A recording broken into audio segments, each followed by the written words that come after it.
ایک بار پھر عمران خان کی بہنوں کی ان کے ساتھ ملاقات نہیں کرائی گئی اور عمران خان کی بہنیں اڈیالہ جیل کے باہر موجود تھیں۔ اب سوال یہ ہے کہ خیبر پختونخوا میں تو پی ٹی آئی کی اپنی حکومت ہے،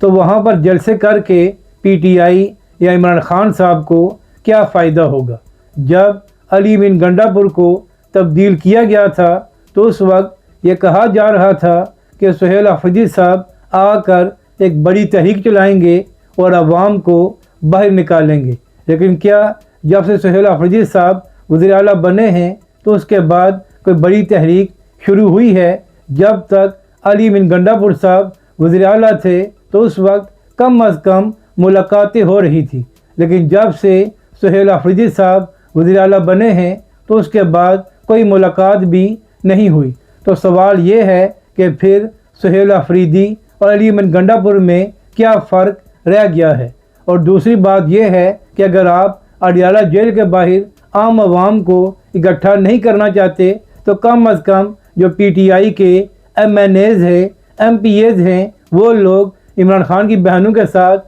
کیوں کھڑے نہیں ہوتے اور وہ اڈیالہ جیل کے باہر کیوں نہیں آتے؟ آخر کیا وجہ ہے کہ ایک جانب پی ٹی آئی کا دعویٰ یہ ہے کہ پاکستان کی 80% عوام عمران خان کے ساتھ ہے، اور دوسری جانب جب عمران خان کی بہنیں اڈیالہ جیل کے باہر کھڑی ہوتی ہیں تو وہاں پر 500 بندہ بھی اکٹھا نہیں ہوتا؟ آخر آپ لوگ عمران خان اور اس کی بہنوں کے ساتھ ایسا کیوں کر رہے ہیں؟ اگر آپ پاکستانی عوام کو باہر نہیں نکال سکتے تو پھر خیبر پختونخوا میں جلسے کرنے سے کوئی فرق نہیں پڑنا اور نہ اس سے دباؤ میں اضافہ ہونا ہے،